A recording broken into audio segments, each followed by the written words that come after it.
We're here with Colleen Bond talking about nutrition and health.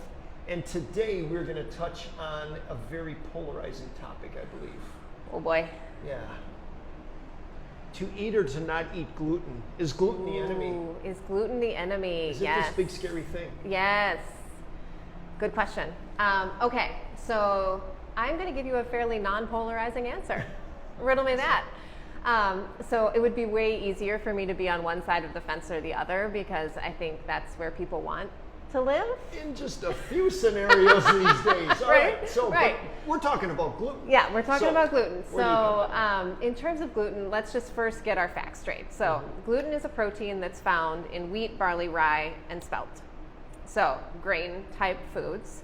And it has been shown in most individuals to actually cause the gut lining to open up. So if you think about the gut is supposed to be like that, when almost anyone consumes gluten, it opens up just a little bit. And in some people, that's no big whoop-de-doo. It seals right back down and it's not a thing.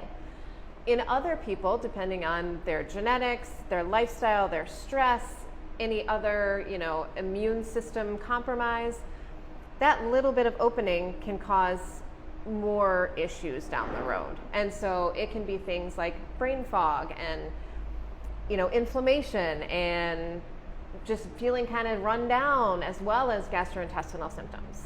So it matters, because if you're one of those people who's experiencing symptoms from it, it can absolutely be important to take it out of your diet, either totally, completely, if you have something called celiac disease, or if you have a gluten sensitivity, really do your best to avoid it. And so if you're one of those people, super helpful to do that. But if not, if you're eating it and you're not noticing any symptoms and you're doing just fine, maintaining whole grain, whole wheat products in your diet is not a problem. Looking for high quality, high fiber, ancient grains, things like that.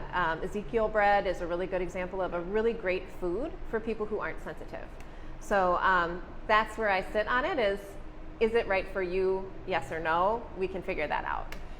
But help me out. Sometimes people don't know what feeling good feels like. Yeah. So they may be eating gluten, processed, whatever, sub sandwiches, etc., and they feel normal.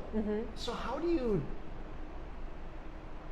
some people, you just don't know what you don't know. Right. So how do you, and maybe I'm asking just a rabbit hole question here, but how do you get people to understand? So would you suggest that if you were to take gluten out of your diet for a week, 2 weeks? I'd go 2 weeks. 2 weeks. And then maybe everybody could do that step. Yep. And then see how you feel. See how you feel, yeah. Do you feel different, better, or do you feel the same? Right.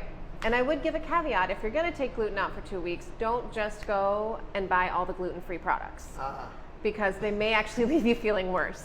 So the gluten-free products are going to be made with things like rice flour and potato starch, and these very quickly digested, highly processed flours that our body does not generally respond well to. So if you're gonna do it, then substitute in your carbohydrates for things like sweet potatoes and white potatoes, things like that, that are gonna have a little more fiber and things that aren't gonna mess up your blood sugar. That's a great tip. Yeah. It reminds me of, in the 90s, maybe late 80s, the fat-free Oh craze. gosh, yes. And if it was fat-free, it was healthy. Twizzlers were like my Fat-free. go-to. They were fat-free. They're healthy. They were delicious. And today it's kind of the same thing. We want these binary answers. Yeah. If it's gluten-free, it's healthy. So you've Right. got this gluten-free cake that has this, that, and the other thing. Exactly. And you'd actually be better off if you're not gluten sensitive eating the real thing that has something to it. So yeah, Awesome. absolutely. Great tips. So know yourself. You're the Know expert yourself. of you. Yep. Pay attention to how your body's feeling. Yes. And if you have questions, you can always work with someone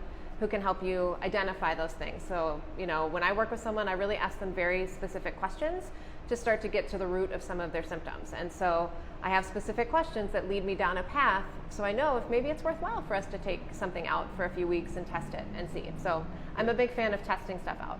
Good deal. Yeah. Good tips. Thanks, Colleen. No problem.